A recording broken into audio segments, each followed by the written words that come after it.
Pemirsa, rencana KPU menambah syarat pembubuhan materai pada surat dukungan calon perseorangan dinilai makin memperberat calon perseorangan dalam kontestasi pilkada. Tujuan KPU merencanakan aturan ini pun dipertanyakan. Komisi Pemilihan Umum mencantumkan penambahan syarat berupa materai dalam setiap lembar surat dukungan calon perseorangan atau dokumen dukungan secara kolektif. Penambahan syarat ini tercantum pada draft perubahan kedua atas peraturan KPU nomor 9 tahun 2015 pada pasal 14 ayat 8. Penambahan syarat ini dinilai menambah beban bagi calon perseorangan yang akan maju dalam pilkada. Jika mengambil contoh pilkada DKI Jakarta yang memiliki syarat minimum 532.000 dukungan, maka biaya yang harus ditanggung calon perseorangan di DKI sekitar 3.192 juta rupiah. Autentifikasi dukungan itu oleh pendukung akan dibuktikan secara faktual. Jadi tidak akan ada maknanya materai kalau ketika faktual orang tidak mengakui dia mendukung walaupun sudah ada materai. Tapi kalaupun tidak ada materai, ketika diverifikasi faktual dia betul mendukung, kan secara legitimasi dan otentisitas kan sangat otentik gitu verifikasi faktual desa satu. Menurut Titi Anggraini, persyaratan materai pada surat dukungan ini berlawanan dengan semangat pilkada yang lebih mudah dan berbiaya murah diakses baik oleh calon kepala daerah maupun oleh pemilih dalam pilkada. Tim Liputan Metro TV. Ya, setelah dikritik terkait rencana perubahan Peraturan KPU nomor 9 tahun 2015 terkait syarat materai pada dokumen dukungan calon perseorangan, KPU akhirnya meralat syarat materai hanya pada dokumen dukungan desa atau kelurahan. Jadi tidak ke pernyataan-pernyataan setiap satu dukungan, satu pendukung yang kemarin dibicarakan. Memang di dalam draft kami bunyinya demikian. Tetapi setelah kami periksa kembali, kami mendengar masukan, tadi malam kami sudah bahas, hari ini saya bahas, kami hanya akan mengatur pemasangan materai itu pada dokumen dukungan per desa atau kelurahan. Jadi untuk DKI, ya tentu hanya sebanyak desa atau kelurahannya saja yang 250 sekian itu. Ya, meski sudah diralat, saya tetap akan tanyakan langsung terkait apa sebenarnya alasan KPU mengajukan syarat baru bagi calon perseorangan yang ingin maju dalam pilkada serentak nanti dan juga seberapa efektifkah kira-kira sebuah materai digunakan sebagai alat keabsahan. Saya ingin tanyakan ke dua orang narasumber yang sudah menemani saya di studio malam hari ini. Ada inisiator teman Ahok, Singgi Hudyasono. Selamat malam. Selamat malam, Mas Wahyu. Mas Singgi, terima kasih sudah hadir, dan juga ada Direktur Eksekutif Perkumpulan untuk Pemilu dan Demokrasi Perludem, Titi Anggraini. Mbak Titi, terima kasih. Dan juga ada Komisioner KPU Hadar Nafis Gumai bergabung langsung dari luar studio. Pak Hadar, selamat malam.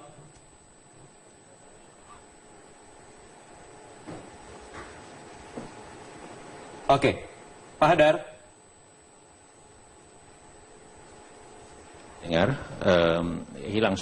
Ya, Pak Hadar, sudah bisa dengar suara saya, Pak Hadar? Iya, sekarang sudah dengar, silakan. Ya, Pak Hadar, jadi apa alasannya terkait draft rancangan perubahan PKPU baru ini terkait materai yang digunakan sebagai alat keabsahan, walaupun sudah ada ralat nih tadi sore, Pak Hadar? Ya, saya kira yang kami upayakan adalah untuk memastikan atau memperjelas peraturan yang ada selama ini. Penggunaan materai itu sebetulnya sudah diterapkan di pilkada sebelumnya. Kemudian di lapangan terjadi kebingungan apakah di di pendukung-pendukung secara perseorangan atau secara kolektif. Yeah. Nah, kemudian kami mencoba mengaturnya.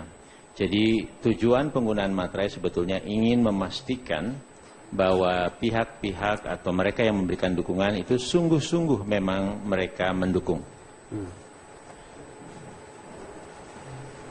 Iya, silakan, Pak Hadar.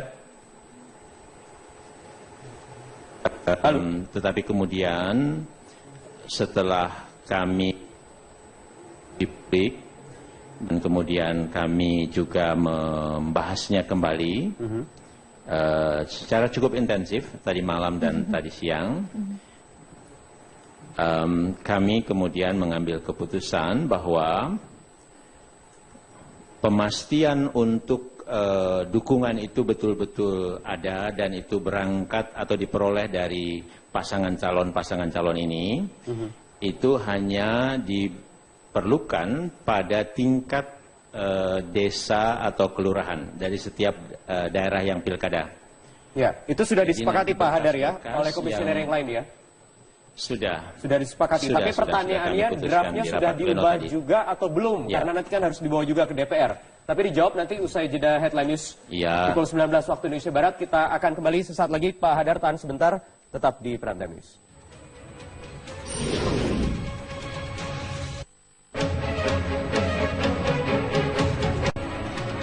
Ya, kita kembali lanjutkan Prime Time News. Saya ingin kembali ke Komisioner KPU Hadar Nafis Gumai. Pak Hadar, kembali ke Anda Pak Hadar. Pertanyaan tadi saya selanjutnya adalah karena draft ini nanti harus dikonsultasikan kepada pemerintah juga, kemudian di DPR. Pertanyaannya draftnya juga nanti kapan akan segera dirubah? Mengingat ini kan usulan muncul dari teman-teman dari KPU sendiri, Pak Hadar. Ya, jadi tentu itu segera saja bisa kita rubah. Yang penting pada saat kami menetapkan isinya ya seperti yang kita bicarakan barusan. Kami sudah mengirim draft sementara kami kepada Komisi 2 dan kami sedang menunggu jawaban Komisi 2 untuk waktu konsultasi kami dengan mereka. Jadi kalau sementara dengan yang rencana terbaru draft yang nanti akan direvisi kembali itu yaitu secara kolektif begitu ya, dikumpulkan ke perwilayah masing-masing, desa atau mungkin kelurahan begitu Pak? Ya. Jadi dengan materi 6.000 cukup dari satu formulir? Seperti itu. Kemudian teknisnya bisa dijelaskan detailnya? Jadi begini, kami kan prinsipnya tidak ingin menyusahkan. Ya. Karena sebetulnya peraturan sedang dirubah, pendaftaran baru nanti akan dilaksanakan. Tetapi para bakal calon perseorangan itu sebetulnya butuh waktu panjang untuk menyiapkan pengumpulan dukungan ini. Ya. Jadi silakan mereka menggunakan form mereka atau mereka bisa melihat peraturan kita selama ini seperti apa, menggunakan form tersebut. Jadi begitu mereka serahkan nanti, mereka cukup menyesuaikan saja mengisi daftar. Jadi kalau ada pernyataan persorangan-persorangan yang sudah dibuat, itu cukup disalin data-datanya saja, tetapi tidak perlu mereka mengulang tanda tangannya. Ya. Cukup menggunakan form yang sudah dibuat sebelumnya. Ya, Pak Hadar. Nah, pada bundle itulah, ya. Ya, silakan. Dukungan tersebut baik orang per orang maupun ada yang secara kolektif. Nah, nanti di bagian belakangnya ada memuat daftarnya saja. Nah, bundle tersebut itulah yang perlu dibuat pernyataan oleh bakal pasangan calon bahwa inilah sungguh dukungan yang saya punyai dari desa ini atau kelurahan ini dan itulah yang perlu dipasang materai. Itu materai yang ditandatangani oleh bakal pasangan itu? Betul, bakal pasangan calon yang bersangkutan. Jadi sekali lagi materainya tidak perlu banyak-banyak lagi seperti hitung-hitungan, karena kalau dari Jakarta misalnya konteksnya 7% dari DPT itu adalah 523.000 sekian jiwa, artinya perlu biaya lagi 3 miliar sekian, 3,1 miliar. Ini hanya 250 kelurahan paling tidak begitu ya Pak Hadar ya. Saya ingin ke Mas Singgi dulu, teman Ahok. Betul demikian. Melihat apa yang berkembang sampai saat ini, kita ingat bulan lalu baru saja ada ramai-ramai verifikasi ulang dan lain sebagainya. Sekarang ada lagi nih. Teman Ahok bagaimana sikapnya? Yang pertama, kami baru dapat kabar ini kemarin sore. Jadi, baru kemarin sore ya? Baru kemarin sore. Ada uji publik menyatakan bahwa akan dimasukkan di pasal 14 ayat 8 untuk perseorangan harus pakai materai masing-masing. Tadinya kan awalnya pertama kita bahas di prime time juga dulunya hanya form rekaman saja. Terus tiba-tiba sekarang muncul lagi bahwa harus pakai materai. Ini kita dari awal bulan Juni bergerak sebenarnya berlandaskan pada. Tapi materai ini kan sudah dari awal juga di form rekap yang ditandatangani oleh bakal pasangan calon. Iya betul. Jadi kan itu sudah. Jadi totalnya kan sekitar 250-an saja kelurahan. Tapi ini kan digulirkan bahwa semua pendukung yang sudah mengisi form harus mengisi form dukungan lagi. Artinya ini tidak efisien sekali. Itu kan yang jadi masalah sekarang buat kita. Kami dari awal berpedoman di PKPU nomor 9, kami sudah mengikuti semua peraturannya dengan cukup jelas sekali. Kami oke dengan peraturan PKPU. Tapi kalau tiba-tiba ada isu seperti akan memasukkan wacana ada usulan perubahan PKPU lagi. Perubahan lagi. Kedua. Ini sangat tidak fair sekali buat kami dan ini membingungkan sekali peraturannya seperti itu. Tidak fair hanya untuk teman-teman yang di Jakarta, tetapi juga ada daerah-daerah lain, Mbak Titi, yang juga banyak ini udah banyak yang ingin mencalonkan atau maju dari jalur perseorangan. Betul. Iya, kalau kita lihat kan kita harus letakkan konteksnya. Ini bukan cuma soal Jakarta. Jadi ini bukan soal cuma teman Ahok diskusi kita, tapi soal bagaimana mewujudkan pilkada yang betul-betul mudah, murah, dan dengan mekanisme yang sederhana tanpa kemudian mengecilkan makna ya gitu. Nah, Jakarta hanya satu contoh saja karena soal rujukan angka misalnya 532.213 karena banyak disebut media, kita bisa ambil rujukan ke sana. Tapi daerah-daerah lain juga bergeliat dengan calon perseorangan. Misalnya ada gerakan di kota Yogyakarta, Join Jogja Independen begitu ya. Lalu juga di 101 daerah lain, 100 daerah lain selain Jakarta, 101 tambah Jakarta, itu ada 7 provinsi dan sisanya kabupaten kota. Nah, kita apresiasi kepada KPU. Pentingnya uji publik ini, dan ini juga harus diadopsi oleh kebijakan-kebijakan KPU berikutnya ya, ketika mengambil keputusan yang melibatkan dan berdampak pada banyak orang, keterbukaan uji publik menjadi penting, sehingga bisa kemudian menimbang kembali ketika membuat aturan. Nah, kita apresiasi, salut kepada KPU, dan harapan ini dikawal betul-betul agar sampai akhirnya keputusannya tetap sama, begitu ya.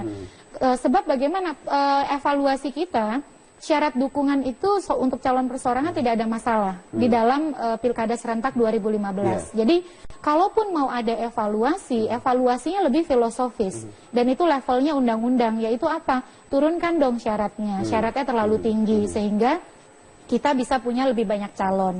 Jadi lebih kepada yang lebih substansial. Nah, soal teknis misalnya materai dan lain sebagainya. Materai ini sebenarnya Mbak Titi seberapa efektif sih sebenarnya materai ini digunakan sebagai alat keabsahan? Sebagai alat kan nanti toh juga ada proses verifikasi faktual misalnya. Ya, tidak berdampak terhadap keabsahan. Karena mengapa? Misal ketika orang memberikan dukungan, walaupun ada materai, ketika diverifikasi faktual, lalu dia menyatakan, membantah, tidak mendukung, tidak ada gunanya materai itu, tidak valid. Jadi, ketika materai itu kan digunakan untuk pajak dan autentifikasi sebuah perbuatan hukum ya. Proses hukum misalnya ke pengadilan dan lain sebagainya, kita perlu di materai, di leges itu. Nah, soal misalnya calon perseorangan ini kemarin tidak ada problem relatif terkait dengan syarat dukungan. Calon perseorangan ini kan harus melalui 2 tahap. Satu, verifikasi administrasi, jadi dicek dulu dia memenuhi syarat dukungan atau tidak. Yang kedua adalah verifikasi faktual. Kalau administrasi memenuhi syarat, faktual tidak menyatakan mendukung, ya tidak bisa juga jadi calon. Itu autentifikasi yang paling jelas itu adalah melalui verifikasi faktual. Jadi bukan dengan materi ini saja. Bukan dengan materai, dan mestinya apa yang sudah diambil langkah oleh KPU ini, terutama saya ingin menyoroti Aceh ya, juga tidak juga diikuti oleh Aceh, karena di Aceh saat ini berkembang gagasan untuk membuat syarat yang sama. Syarat dukungan dibuat individual per orang, harus ada tanda tangan, cap jempol, ada materai, dan mengetahui keci. Keci itu seperti kepala kampung begitu ya. Dan diumumkan di menasah atau di kantor keci. Nah, KPU sudah bagus. KPU sangat demokratis, mendengarkan suara publik, berusaha membuat pilkada yang murah dan sederhana. Dan Aceh mestinya juga belajar kepada KPU, apalagi Aceh adalah pemelopor calon perseorangan di Indonesia, calon independen di Indonesia. Tetapi pertanyaannya ini sudah ada bagus sikap yang responsif dari teman-teman KPU, tapi pertanyaan ini jangan sampai nanti dipolitisir. Karena bergulir secara politik tentu, karena ini nanti akan dibahas bersama pemerintah dan juga DPR. Bagaimana nanti kira-kira ke depannya? Kita akan lanjutkan usai jeda berikut ini.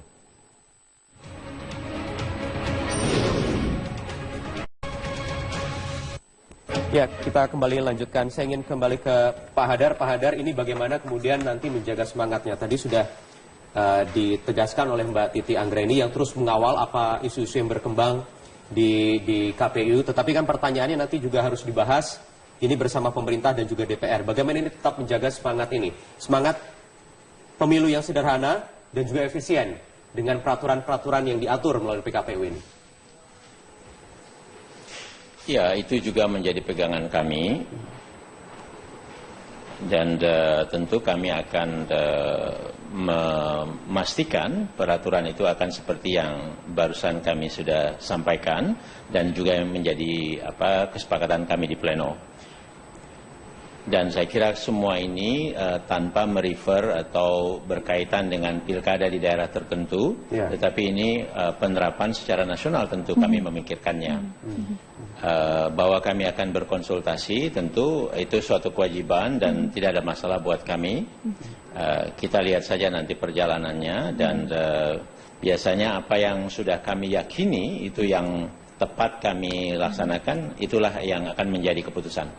Ya, Pak Hadar, agar nanti di kemudian hari tidak ada lagi rencana-rencana perubahan kedua terhadap PKPU tahun 2015 ini, ada tidak hal-hal mungkin yang bisa disampaikan ke kami? Di sini ada Mbak Titi Anggraini dari Perludem, teman-teman aktivis pemantau pemilu dan juga teman Ahok misalnya sebagai perwakilan dari pasangan calon yang akan maju dari jalur perseorangan. Pak Hadar. Ya, saya kira tentu untuk para calon peserta ini ya bekerjalah sesuai dengan aturan, karena kami nanti akan memeriksanya dengan ketat baik secara administrasi maupun secara faktual. Karena di banyak pilkada yang sudah berlangsung tidak sedikit sebetulnya dukungan-dukungan yang diberikan itu dukungan yang tidak sebenarnya. Jadi kami betul-betul akan mengecek satu persatu. Jadi secara dokumen kelihatan ada KTP-nya, ada tanda tangannya, ada materainya, begitu. Tapi ternyata setelah kami tanyakan, orang itu tidak tahu sama sekali mengenai ini. Dan itu banyak terjadi. Nah, oleh karena itu kami berharap semua pihak, termasuk para calon peserta, betul-betul menyiapkan dokumen ini dengan baik, dan ini akan memperlancar untuk kita semua. Ya. Teman Ahok, Mas Singgi, harus menyiapkan ini nanti proses verifikasi faktual, bagaimana nanti memilah-milih. Dari berapa sekarang terakhir 630.000 sudah lewat dari 523.000 jiwa syarat yang diatur oleh undang-undang. Bagaimana menyiapkan supaya nanti tidak tergerus banyak nih? Kalau dibilang kami bersungguh-sungguh, saya kan Pak Hadar bilang bahwa materai digunakan untuk orang yang bersungguh-sungguh seperti itu. Tapi kalau kami bilang bahwa semua sekarang datang ke booth kami, ke posko-posko kami, artinya mereka bersungguh-sungguh sekali gitu kan. Nah, kami sudah siapkan dengan matang sekali dari bulan Juni, dan sekarang ada formulir baru. Kami mengulang kembali administrasinya. Kami yakin sekali dan optimis sekali bahwa 90% atau bahkan 100% data yang masuk ke kami itu real. Real dan tidak akan tergerus dengan mungkin tidak ada nomor handphonenya seperti itu. Jadi kami yakin sekali bahwa KPU profesional dalam hal ini. Sudah mulai pelan-pelan ikut verifikasi tidak? Sudah, kami sudah melakukan verifikasi internal. Yang pertama ketika formulir masuk ke sekretariat kami call by phone dulu masing-masing ya, secara random sampling. Kemudian kami melakukan scanning data berbentuk image. Kami juga trace sangat baik sekali datanya. Jadi mudah-mudahan data yang kami setorkan nanti ke KPUD dapat diterima dengan cukup baik sekali dan real, intinya seperti itu.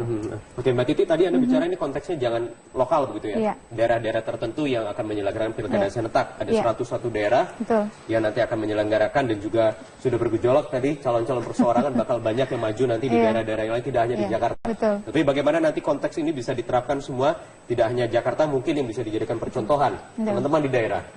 Ya, saya kira sekali lagi KPU dalam menyusun ini berpegangan pada semangat dan aspirasi publik ya. Jadi ketika KPU mengubah ketentuan yang coba dia tawarkan, melihat dan menangkap aspirasi dan kepentingan publik, menandakan bahwa KPU kita yang sekarang responsif dan betul-betul pada semangat ingin melakukan yang terbaik untuk pilkada kita. Jadi kita apresiasi pada langkah itu. Nah, yang kedua, janji untuk memastikan ini menjadi kebijakan nasional, saya kira janji yang juga kita akan kawal terus ya. Karena tadi jangan sampai ada daerah yang ternyata KPU membuat kebijakan yang sangat positif, tapi daerah yang dengan bingkai misalnya kehususan atau keistimewaan berusaha mengatur berbeda. Karena calon perseorangan ini adalah unik Indonesia, bukan unik daerah-daerah tertentu saja. Dia dibolehkan untuk seluruh wilayah Indonesia sebab pilihan politik untuk berpartisipasi dalam kehidupan demokrasi itu partai itu salah satu saja, salah duanya gitu ya. Yang kedua tidak salah, itu adalah calon perseorangan. Jadi ini merupakan ibaratnya adalah anak kandung reformasi yang dua-duanya harus kita jaga. Jadi tidak saling mengesampingkan satu sama lain. Partai politik konstitusional dan mendapatkan tempat yang sangat terhormat dalam demokrasi kita, tapi calon perseorangan juga dijamin oleh konstitusi kita, sudah diputuskan oleh Mahkamah Konstitusi. Dan tantangan kita adalah melahirkan pilkada yang ramah bagi semua orang. Draft sekarang sudah diajukan oleh KPU ke DPR dan juga pemerintah, sementara kalau dari apa yang dipantau oleh teman-teman di Perludem misalnya, ada poin-poin apa lagi yang kira-kira nanti jangan sampai memicu kontroversi atau polemik lagi di kemudian hari? Iya, kalau kita lihat kemarin draft PKPU pencalonan revisi ada banyak kemajuan yang ditawarkan. Misalnya calon boleh diganti kalau berhalangan tetap atau meninggal dunia. Itu yang menimbulkan kontroversi di beberapa daerah. Sekarang pasangan calon ataupun partai lebih punya banyak alternatif. Tapi yang kedua adalah soal mantan terpidana. Karena misalnya ada pengaturan mantan terpidana boleh tidak terbuka, boleh tidak jujur kepada publik asal sudah menjalani hukuman 5 tahun sebelumnya. Ini menurut kami bertentangan dengan putusan MK. Kita harus bantu publik mengenali siapa calon yang diusung, terutama kalau orang yang punya problem hukum. Jangan biarkan mereka menolak untuk jujur dan terbuka bahwa mereka punya problem hukum di masa lalu dan pernah menjadi narapidana atau terpidana. Itu juga yang harus kita cermati, tapi kalau yang lain saya kira KPU sudah cukup baik mengatur. Ini sudah masuk rencana perubahan PKPU yang kedua, nanti akan dibahas bersama DPR dan juga pemerintah. Anda optimistis ini bisa goal seperti apa yang sudah menjadi komitmen dari Pak Hadar dan teman-teman komisioner lain di KPU untuk diralat perubahannya tadi? Demi teman-teman di daerah, tidak hanya satu daerah saja. Kita harus optimis dan yang pasti kita kawal bersama. Oke. Baik. Terima kasih Mbak Titi. Pak Hadar, kami akan nantikan terus bagaimana perkembangannya dan juga bagaimana kira-kira teman-teman KPU juga bisa menjaga komitmen. Iya, sedikit mengenai pengaturan di tempat lain. Jadi tadi juga kita sudah bahas untuk daerah-daerah yang punya undang-undang khusus. Pada dasarnya hanya kami atur yang ada perbedaan itu kalau memang di undang-undang khusus daerah masing-masing tersebut diatur berbeda dari undang-undang pilkada kita sekarang. Kalau tidak ada, itu harus mengikuti undang-undang pilkada kita sekarang dan peraturan KPU-nya. Baik. Terima kasih Pak Hadar Nafis Gubay atas waktunya di Prime Time News malam hari ini. Sama-sama, mudah-mudahan bermanfaat. Sekali lagi terima kasih sudah hadir di Prime Time News. Pemirsa, demikian perbincangan di paruh kedua yang sekaligus mengakhiri perjumpaan kita di Prime Time News malam hari ini. Saya Wahyu Wiwoho pamit undur diri. Terima kasih, sampai jumpa.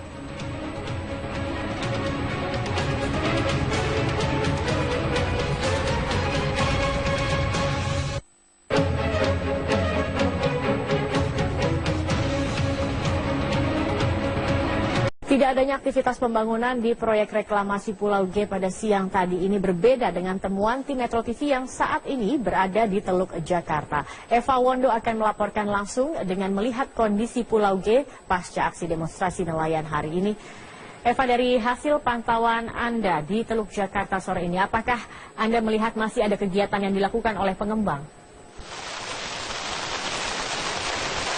Ya Zakia, pasca aksi demo atau aksi protes yang dilakukan oleh sekitar 1.000 nelayan tradisional dan warga sekitar Muara Angke, ini aktivitas pengerjaan proyek reklamasi di Pulau G berdasarkan pantauan kami ini masih terus berlangsung. Dan padahal tadi saat terjadinya aksi protes atau demonstrasi sama sekali tidak ada aktivitas pengerjaan proyek reklamasi. Namun pasca demo usai ini kami memantau aktivitas pengerjaan proyek reklamasi di Pulau G kembali berlanjut. Kami memantau ada sejumlah alat berat yaitu ekskavator, kapal pengurut pasir yang hingga sore hari ini kami pantau masih terus bekerja.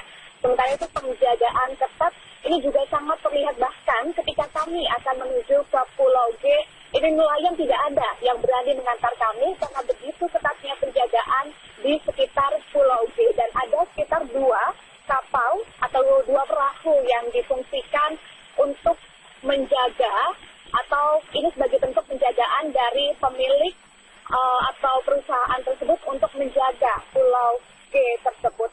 Dan sementara itu pagi hingga siang hari tadi terjadi aksi demo, yaitu yang dimulai sekitar pukul 9 hingga pukul 11 yang dilakukan oleh sekitar 1.000 nelayan tradisional dan warga sekitar Muara Angke. Ini yang memprotes proyek reklamasi di Teluk Jakarta. Mereka merasa dengan adanya proyek reklamasi di Teluk Jakarta ini telah merugikan mereka karena mereka kesulitan mendapatkan ikan dan berdampak pada pengurangan pendapatan mereka hingga 63%. Dan tuntutan mereka kepada pemerintah agar menghentikan seluruhnya proyek reklamasi di Teluk Jakarta dengan mencabut izin-izin yang telah diterbitkan. Ya, memang polemik proyek reklamasi ini terus bergulir. Ada total sekitar 17 pulau reklamasi di Teluk Jakarta ini. Dan dengan total sekitar lebih dari 3.500 hektar pulau atau reklamasi di Teluk Jakarta. Salah satunya yang kami pantau tadi adalah Pulau G yang diprotes dan didemo oleh nelayan. Dan ini tadi juga sempat dilakukan aksi penyegelan secara simbolik, dan Pulau G ini merupakan pulau reklamasi milik PT Muara Wisesa yang merupakan salah satu anak perusahaan dari perusahaan pengembang atau properti PT APL. Selain itu ada juga Pulau A hingga Pulau M yang dimiliki oleh perusahaan atau anak perusahaan dari PT ASG. Selain itu ada pulau M yang dimiliki oleh PT Pelindo, dan masih ada sekitar 10 pulau reklamasi lainnya di Teluk Jakarta yang dimiliki sekitar 7 pengembang. Dan kasus atau polemik reklamasi ini mencuat pasca adanya kasus dugaan suap yang kemudian menciduk atau melibatkan anggota DPRD atau tepatnya yaitu Ketua Komisi D DPRD DKI Jakarta Muhammad Sanusi, dan ada pula presidir dari PT APL Aris Manuwijaya dan juga personal asisten PT APL Vinanda Bihantoro. Sementara itu untuk kelanjutan proyek reklamasi ini masih terus bergulir, yaitu dari Kementerian Kelautan dan juga Perikanan memutuskan untuk menghentikan sementara proyek reklamasi ini hingga izin keluar. Sementara itu Gubernur DKI Jakarta Basuki Cahayapurnama ini juga mengatakan telah membentuk tim dengan Kementerian Lingkungan Hidup dan Kehutanan untuk menganalisa lebih jauh proyek reklamasi di Teluk Jakarta ini. Zakia, untuk sementara demikian yang dapat kami laporkan. Kembali ke Anda di studio. Iya, baik. Terima kasih Eva Wondo atas informasinya. Pemilihan di Indonesia, calon independen di Indonesia. Tetapi pertanyaannya ini sudah ada bagus sikap yang responsif dari teman-teman KPU, tapi pertanyaan ini jangan sampai nanti dipolitisir. Betul. Karena bergulir secara politik tentu, karena ini nanti akan dibahas bersama pemerintah dan juga DPR. Bagaimana nanti kira-kira ke depannya? Kita akan lanjutkan usai jeda berikut ini.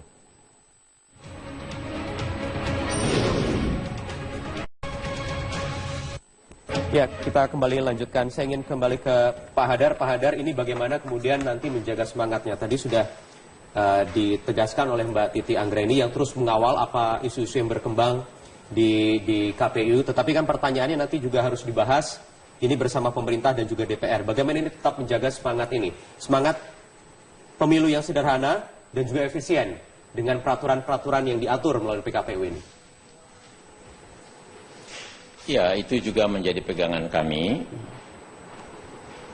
dan tentu kami akan memastikan peraturan itu akan seperti yang barusan kami sudah sampaikan dan juga menjadi kesepakatan kami di pleno. Dan saya kira semua ini tanpa merefer atau berkaitan dengan pilkada di daerah tertentu, tetapi ini penerapan secara nasional tentu kami memikirkannya. Bahwa kami akan berkonsultasi tentu itu suatu kewajiban dan tidak ada masalah buat kami. Kita lihat saja nanti perjalanannya, dan biasanya apa yang sudah kami yakini itu yang tepat kami laksanakan, itulah yang akan menjadi keputusan. Ya, Pak Hadar, agar nanti di kemudian hari tidak ada lagi rencana-rencana perubahan kedua terhadap PKPU tahun 2015 ini Ada tidak hal-hal mungkin yang bisa disampaikan ke kami? Di sini ada Mbak Titi Anggraini dari Perludem, teman-teman aktivis pemantau pemilu, dan juga teman Ahok misalnya sebagai perwakilan dari pasangan calon yang akan maju dari jalur perseorangan. Pak Hadar. Ya, saya kira tentu untuk para calon peserta ini ya bekerjalah sesuai dengan aturan, karena kami nanti akan memeriksanya dengan ketat baik secara administrasi maupun secara faktual. Karena di banyak pilkada yang sudah berlangsung tidak sedikit sebetulnya dukungan-dukungan yang diberikan itu dukungan yang tidak sebenarnya. Jadi kami betul-betul akan mengecek satu persatu. Jadi secara dokumen kelihatan ada KTP-nya, ada tanda tangannya, ada materainya, begitu. Tapi ternyata setelah kami tanyakan, orang itu tidak tahu sama sekali mengenai ini. Dan itu banyak terjadi. Nah, oleh karena itu kami berharap semua pihak, termasuk para calon peserta, betul-betul menyiapkan dokumen ini dengan baik, dan ini akan memperlancar untuk kita semua. Ya. Teman Ahok, Mas Singgi, harus menyiapkan ini nanti proses verifikasi faktual, bagaimana nanti memilah-milih. Dari berapa sekarang terakhir 630.000 sudah lewat dari 523.000 jiwa syarat yang diatur oleh undang-undang. Bagaimana menyiapkannya supaya nanti tidak tergerus banyak nih? Kalau dibilang kami bersungguh-sungguh, tadi kan Pak Hadar bilang bahwa materai digunakan untuk orang yang bersungguh-sungguh seperti itu. Tapi kalau kami bilang bahwa semua sekarang datang ke booth kami, ke posko-posko kami, artinya mereka bersungguh-sungguh sekali gitu kan. Nah, kami sudah siapkan dengan matang sekali dari bulan Juni, dan sekarang ada formulir baru. Kami mengulang kembali administrasinya. Kami yakin sekali dan optimis sekali bahwa 90% atau bahkan 100% data yang masuk ke kami itu real. Real dan tidak akan tergerus dengan mungkin tidak ada nomor handphonenya seperti itu. Jadi kami yakin sekali bahwa KPU profesional dalam hal ini. Sudah mulai pelan-pelan ikut verifikasi tidak? Sudah, kami sudah melakukan verifikasi internal. Yang pertama ketika formulir masuk ke sekretariat kami call by phone dulu masing-masing ya, secara random sampling. Kemudian kami melakukan scanning data berbentuk image. Kami juga trace-nya sangat baik sekali datanya. Jadi mudah-mudahan data yang kami setorkan nanti ke KPUD dapat diterima dengan cukup baik sekali dan real, intinya seperti itu. Oke, Mbak Titi, tadi Anda bicara ini konteksnya jangan lokal begitu ya? Daerah-daerah tertentu yang akan menyelenggarakan pilkada serentak. Ada 101 daerah yang nanti akan menyelenggarakan, dan juga sudah bergejolak tadi calon-calon perseorangan bakal banyak yang maju nanti di daerah-daerah yang lain, tidak hanya di Jakarta. Tapi bagaimana nanti konteks ini bisa diterapkan semua, tidak hanya Jakarta, mungkin yang bisa dijadikan percontohan teman-teman di daerah. Ya, saya kira sekali lagi KPU dalam menyusun ini berpegangan pada semangat dan aspirasi publik ya. Jadi ketika KPU mengubah ketentuan yang coba dia tawarkan, melihat dan menangkap aspirasi dan kepentingan publik, menandakan bahwa KPU kita yang sekarang responsif dan betul-betul pada semangat ingin melakukan yang terbaik untuk pilkada kita. Jadi kita apresiasi pada langkah itu. Nah, yang kedua, janji untuk memastikan ini menjadi kebijakan nasional, saya kira janji yang juga kita akan kawal terus ya. Karena tadi jangan sampai ada daerah yang ternyata KPU membuat kebijakan yang sangat positif, tapi daerah yang dengan bingkai misalnya kehususan atau keistimewaan berusaha mengatur berbeda. Karena calon perseorangan ini adalah unik Indonesia, bukan unik daerah-daerah tertentu saja. Dia dibolehkan untuk seluruh wilayah Indonesia, sebab pilihan politik untuk berpartisipasi dalam kehidupan demokrasi itu partai itu salah satu saja. Salah duanya gitu ya. Yang kedua tidak salah, itu adalah calon perseorangan. Jadi ini merupakan ibaratnya adalah anak kandung reformasi yang dua-duanya harus kita jaga. Jadi tidak saling mengesampingkan satu sama lain. Partai politik konstitusional dan mendapatkan tempat yang sangat terhormat dalam demokrasi kita, tapi calon perseorangan juga dijamin oleh konstitusi kita, sudah diputuskan oleh Mahkamah Konstitusi. Dan tantangan kita adalah melahirkan pilkada yang ramah bagi semua orang. Draft sekarang sudah diajukan oleh KPU ke DPR dan juga pemerintah. Sementara kalau dari apa yang dipantau oleh teman-teman di Perludem misalnya, ada poin-poin apa lagi yang kira-kira nanti jangan sampai memicu kontroversi atau polemik lagi di kemudian hari? Iya, kalau kita lihat kemarin draft PKPU pencalonan revisi, ada banyak kemajuan yang ditawarkan. Misalnya calon boleh diganti kalau berhalangan tetap atau meninggal dunia. Itu yang menimbulkan kontroversi di beberapa daerah. Sekarang pasangan calon ataupun partai lebih punya banyak alternatif. Tapi yang kedua adalah soal mantan terpidana. Karena misalnya ada pengaturan mantan terpidana boleh tidak terbuka, boleh tidak jujur kepada publik asal sudah menjalani hukuman 5 tahun sebelumnya. Ini menurut kami bertentangan dengan putusan MK. Kita harus bantu publik mengenali siapa calon yang diusung, terutama kalau orang yang punya problem hukum.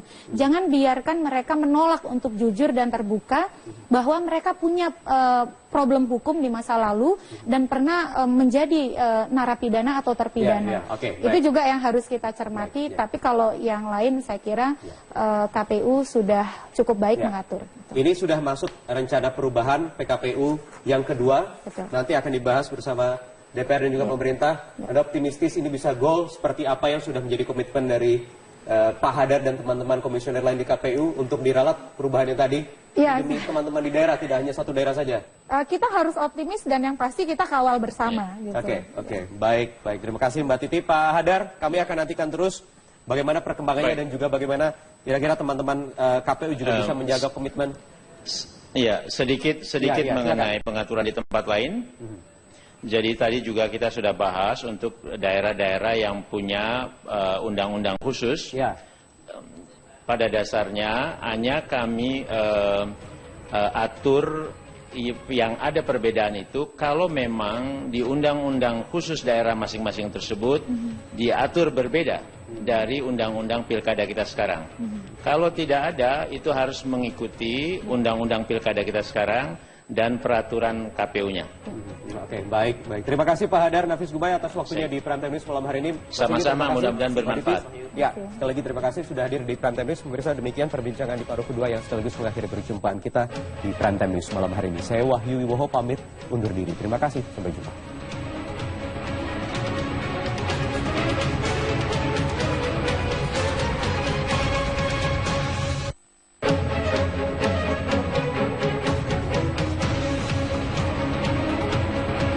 Tidak adanya aktivitas pembangunan di proyek reklamasi Pulau G pada siang tadi ini berbeda dengan temuan tim Metro TV yang saat ini berada di Teluk Jakarta. Eva Wondo akan melaporkan langsung dengan melihat kondisi Pulau G pasca aksi demonstrasi nelayan hari ini.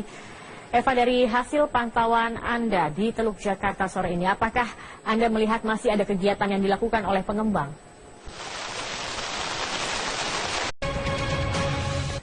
Pemirsa, rencana KPU menambah syarat pembubuhan materai pada surat dukungan calon perseorangan dinilai makin memperberat calon perseorangan dalam kontestasi pilkada. Tujuan KPU merencanakan aturan ini pun dipertanyakan.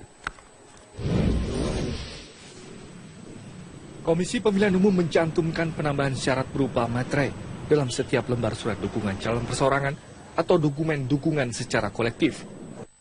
Penambahan syarat ini tercantum pada draft perubahan kedua atas peraturan KPU nomor 9 tahun 2015 pada pasal 14 ayat 8. Penambahan syarat ini dinilai menambah beban bagi calon perseorangan yang akan maju dalam pilkada.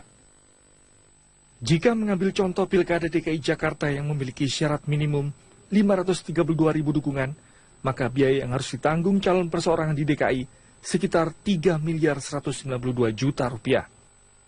Otentifikasi dukungan itu oleh pendukung akan dibuktikan secara faktual.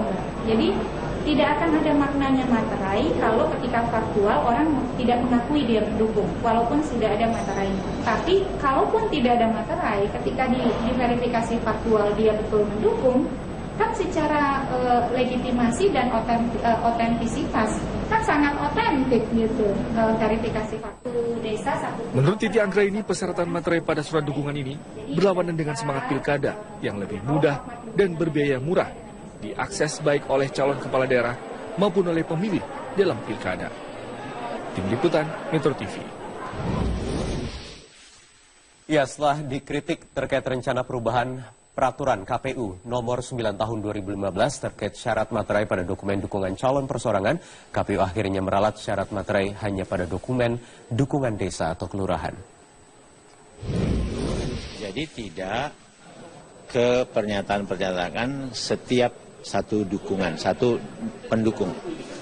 yang kemarin dibicarakan. Memang di dalam draft kami bunyinya demikian, tetapi setelah kami periksa kembali, kami mendengar masukan, tadi malam kami sudah bahas, hari ini saya bahas, kami hanya akan mengatur pemasangan materai itu pada dokumen dukungan per desa atau kelurahan. Jadi untuk DKI, ya tentu hanya sebanyak desa atau kelurahannya saja yang 250 sekian itu. Ya, meski sudah diralat, saya tetap akan tanyakan langsung terkait apa sebenarnya alasan KPU mengajukan syarat baru bagi calon perseorangan yang ingin maju dalam pilkada serentak nanti dan juga seberapa efektifkah kira-kira sebuah materai digunakan sebagai alat keabsahan. Saya ingin tanyakan ke dua orang narasumber yang sudah menemani saya di studio malam hari ini. Ada inisiator teman Ahok, Singgi Hudyasono. Selamat malam. Selamat malam Mas Wahyu. Mas Singgi, terima kasih sudah hadir, dan juga ada Direktur Eksekutif Perkumpulan untuk Pemilu dan Demokrasi Perludem Titi Anggreni. Mbak Titi, terima kasih. Dan juga ada Komisioner KPU Hadar Nafis Gumai bergabung langsung dari luar studio. Pak Hadar, selamat malam.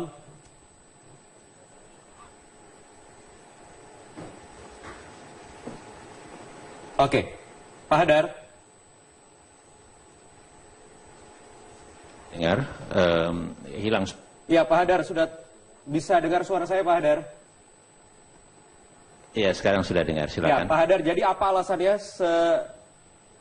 terkait draft rancangan perubahan PKPU baru ini terkait materai yang digunakan sebagai alat keabsahan, walaupun sudah ada ralat nih tadi sore, Pak Hadar? Ya, saya kira yang kami upayakan adalah untuk memastikan atau memperjelas peraturan yang ada selama ini. Penggunaan materai itu sebetulnya sudah diterapkan di pilkada sebelumnya. Kemudian di lapangan terjadi kebingungan apakah di di pendukung-pendukung secara persorangan atau secara kolektif. Yeah. Nah, kemudian kami mencoba mengaturnya. Jadi tujuan penggunaan materai sebetulnya ingin memastikan bahwa pihak-pihak atau mereka yang memberikan dukungan itu sungguh-sungguh memang mereka mendukung. Iya, silakan, Pak Hadar. Tetapi kemudian setelah kami diplik dan kemudian kami juga membahasnya kembali secara cukup intensif tadi malam dan tadi siang, kami kemudian mengambil keputusan bahwa pemastian untuk dukungan itu betul-betul ada dan itu berangkat atau diperoleh dari pasangan calon ini, itu hanya diperlukan pada tingkat desa atau kelurahan dari setiap daerah yang pilkada. Ya, itu sudah disepakati Pak Hadar ya oleh komisioner yang lain ya? Sudah disepakati. Tapi pertanyaannya, draftnya sudah diubah juga atau belum? Ya. Karena nanti kan harus dibawa juga ke DPR. Tapi dijawab nanti usai jeda headline news pukul 19 waktu Indonesia Barat. Kita akan kembali sesaat lagi. Pak Hadar, tahan sebentar. Tetap di Prime Time News.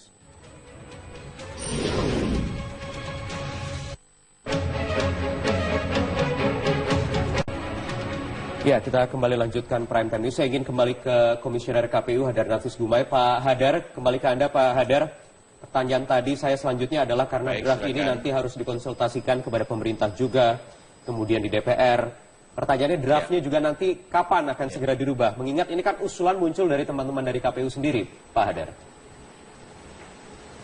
Ya, jadi tentu itu segera saja bisa kita rubah. Yang penting pada saat kami menetapkan isinya ya seperti yang kita bicarakan barusan. Kami sudah mengirim draft sementara kami kepada Komisi 2 dan kami sedang menunggu jawaban Komisi 2 untuk waktu konsultasi kami dengan mereka. Jadi kalau sementara dengan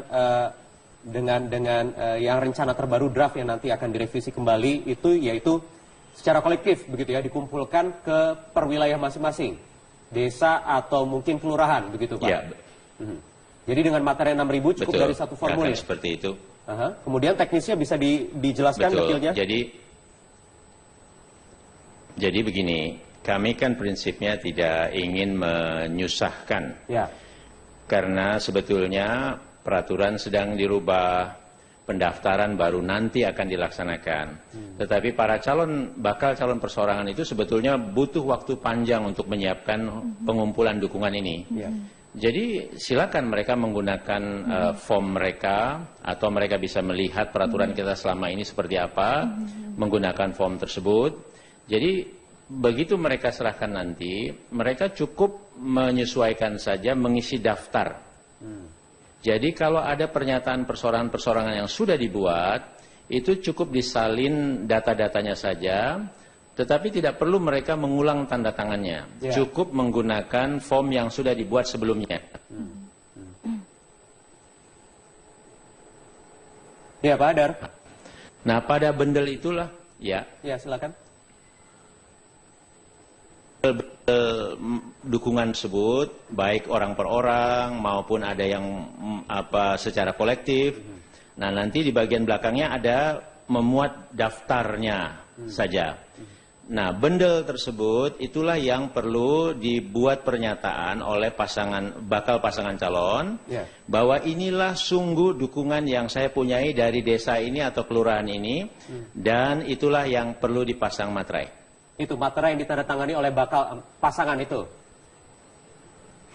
Betul, bakal pasangan calon yang bersangkutan. Jadi sekali lagi materainya tidak perlu banyak-banyak lagi seperti hitung-hitungan, karena kalau dari Jakarta misalnya konteksnya 7,5% dari DPT itu ada 523.000 sekian jiwa, artinya perlu biaya lagi 3 miliar sekian, 3,1 miliar. Ini hanya 250 kelurahan paling tidak, begitu ya Pak Hadar ya. Saya ingin ke Mas Singgi dulu, teman Ahok. Betul demikian. Melihat apa yang berkembang sampai saat ini, kita ingat bulan lalu baru saja ada ramai-ramai verifikasi ulang dan lain sebagainya. Sekarang ada lagi nih. Teman Ahok bagaimana sikapnya? Yang pertama, kami baru dapat kabar ini kemarin sore. Jadi, baru kemarin sore ya? Baru kemarin sore. Ada uji publik menyatakan bahwa akan dimasukkan di pasal 14 ayat 8 untuk perseorangan harus pakai materai masing-masing. Tadinya kan awalnya, pertama kita bahas di prime time juga dulunya hanya form rekaman saja. Terus tiba-tiba sekarang muncul lagi bahwa harus pakai materai. Ini. Kita dari awal bulan Juni bergerak sebenarnya berlandaskan pada... Tapi materai ini kan sudah dari awal juga di form rekap yang ditandatangani oleh bakal pasangan calon. Iya, betul. Jadi kan itu sudah, jadi totalnya kan sekitar 250-an saja kelurahan. Tapi ini kan digulirkan bahwa semua pendukung yang sudah mengisi form harus mengisi form dukungan lagi. Artinya ini tidak efisien sekali, itu kan yang jadi masalah sekarang buat kita. Kami dari awal berpedoman di PKPU nomor 9, kami sudah mengikuti semua peraturannya dengan cukup jelas sekali. Kami oke dengan peraturan PKPU. Tapi kalau tiba-tiba ada isu seperti akan memasukkan wacana... ada usulan perubahan PKPU lagi. Perubahan lagi, kedua. Ini sangat tidak fair sekali buat kami, dan ini membingungkan sekali peraturannya seperti itu. Tidak fair hanya untuk teman-teman yang di Jakarta, tetapi juga ada daerah-daerah lain. Mbak Titi, yang juga banyak ini sudah banyak yang ingin mencalonkan atau maju dari jalur perseorangan. Betul. Iya, kalau kita lihat kan kita harus letakkan konteksnya. Ini bukan cuma soal Jakarta. Jadi ini bukan soal cuma teman Ahok diskusi kita, tapi soal bagaimana mewujudkan pilkada yang betul-betul mudah, murah, dan dengan mekanisme yang sederhana tanpa kemudian mengecilkan makna ya gitu. Nah, Jakarta hanya satu contoh saja, karena soal rujukan angka misalnya 532.213, karena banyak disebut media, kita bisa ambil rujukan ke sana. Tapi daerah-daerah lain juga bergeliat dengan calon perseorangan. Misalnya ada gerakan di kota Yogyakarta, Join Jogja Independen begitu ya. Lalu juga di 101 daerah lain, 100 daerah lain selain Jakarta, 101 tambah Jakarta, itu ada 7 provinsi dan sisanya kabupaten kota. Nah, kita apresiasi kepada KPU. Pentingnya uji publik ini, dan ini juga harus diadopsi oleh kebijakan-kebijakan KPU berikutnya ya, ketika mengambil keputusan yang melibatkan dan berdampak pada banyak orang.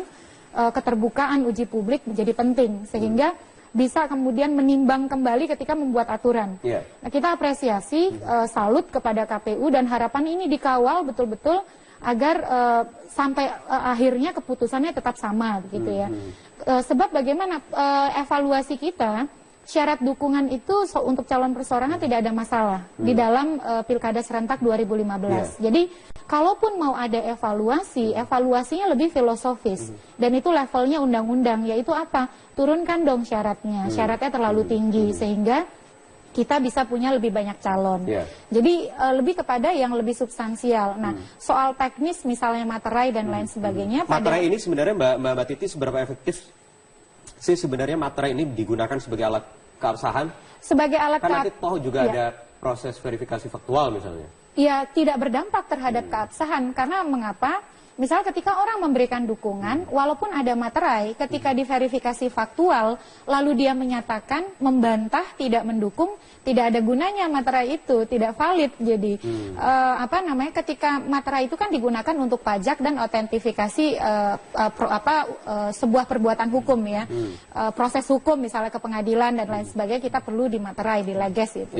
Nah, soal misalnya calon perseorangan ini kemarin tidak ada problem relatif terkait dengan syarat dukungan. Calon perseorangan ini kan harus melalui 2 tahap.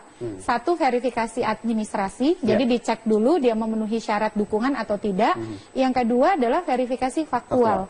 Kalau administrasi memenuhi syarat, faktual tidak menyatakan mendukung, ya tidak bisa juga jadi calon. Itu otentifikasi yang paling jelas itu adalah melalui verifikasi faktual. Jadi bukan dengan materi ini saja? Bukan dengan materai, dan mestinya apa yang sudah diambil langkah oleh KPU ini, terutama saya ingin menyoroti Aceh ya, juga tidak juga diikuti oleh Aceh, karena di Aceh saat ini berkembang gagasan untuk membuat syarat yang sama. Syarat dukungan dibuat individual per orang, harus ada tanda tangan, cap jempol, ada materai, dan mengetahui keci. Keci itu seperti kepala kampung begitu ya. Dan diumumkan di menasah atau di kantor keci. Nah, KPU sudah bagus. KPU sangat demokratis, mendengarkan suara publik, berusaha membuat pilkada yang murah dan sederhana. Dan Aceh mestinya juga belajar kepada KPU, apalagi Aceh adalah pemelopor calon perseorangan.